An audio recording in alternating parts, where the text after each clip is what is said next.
May bago tayo magpaalam, may pag-uusapan tayo. Kasi I want to put it out there, mga kaibigan na. I have something to tell you. Kasi kanina pa kinikimkim ng puso ko ito. Ready kayo? Ready kayo? Pwede mag-rant sa inyo? Pwede mag-rant? Can I rant a little bit to you guys?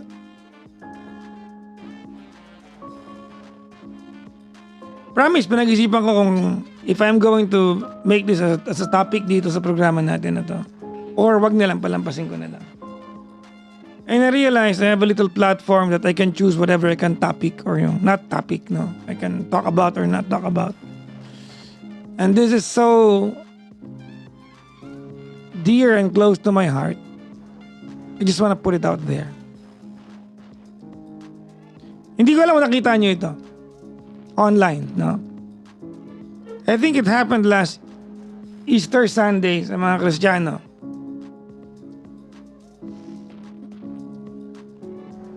May ginanap na misa. Kailangan nila ng props na ibon.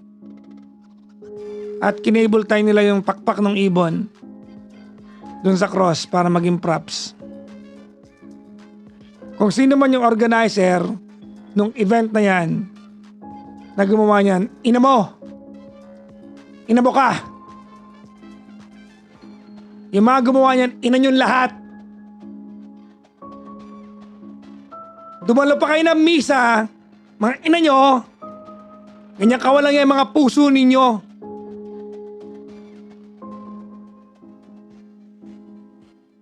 Kayo kay cable tayo yung mga pagmumukha ninyo, mga ina nyo kayo, mga nag-cable tayo ng kalapati na yan.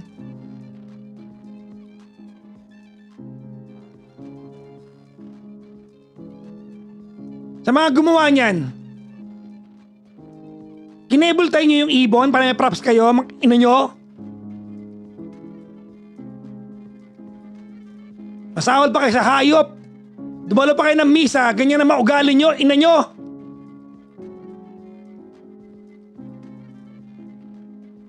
Sobrang, alam mo, napanood ko na sobrang gigil talaga ako.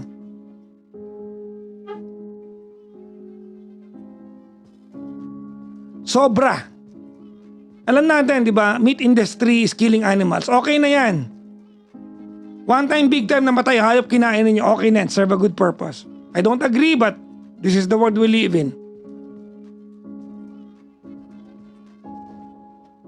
Pero para pangatawanan nyo yung programa ninyo at mag-cable tie ko ng kalapate, yung pakpak niya, sa stick, bibitin ninyo para make props kayo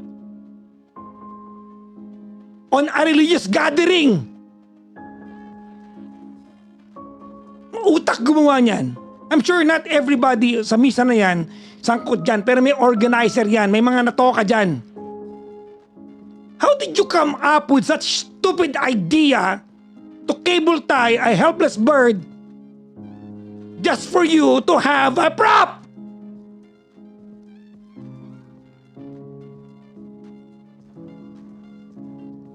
Totoo lang, malutong na ina nyo.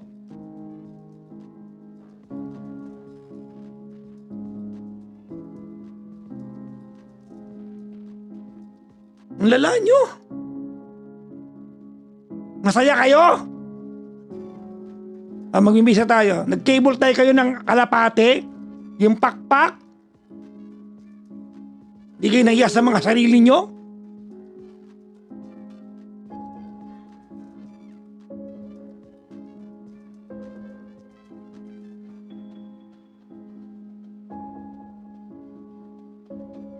Kanina pa maghapong kumukulo dugo ko. I was thinking, do I topic this? Talaga ba?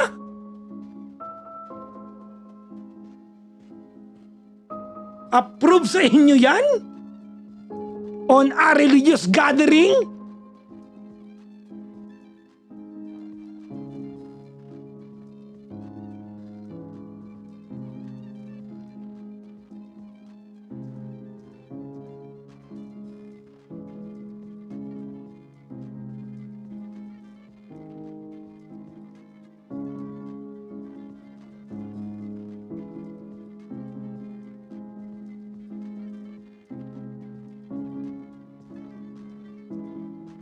This is an organized event.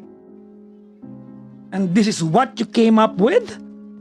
To cable tie a living bird on a stick to have a prop?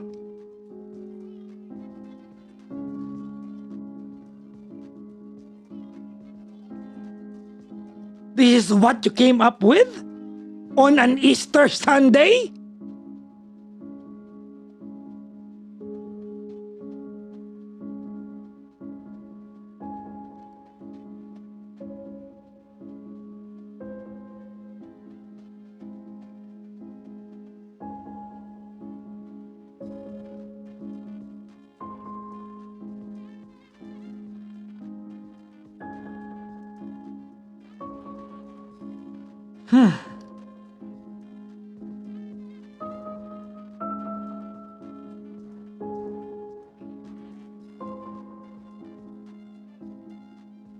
Sorry mga kaibigan.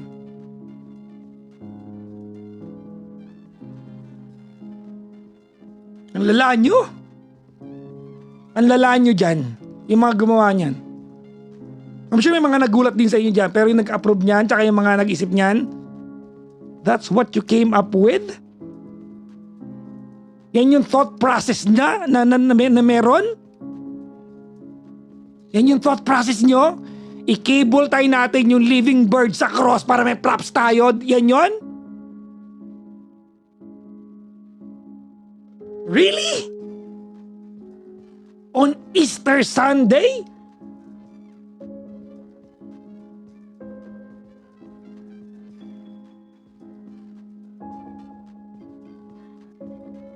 Salbahe kayo.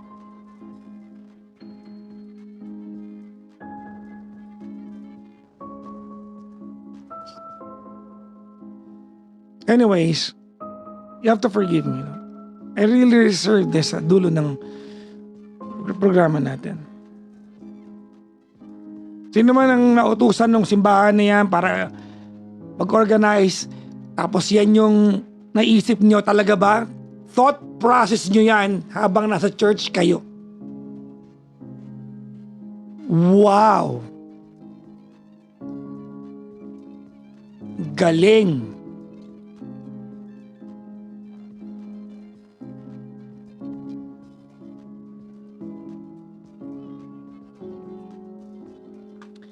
Well, good morning sa inyo lahat mga kaibigan. Forgive me for feeling this way. Bye-bye po sa inyo lahat.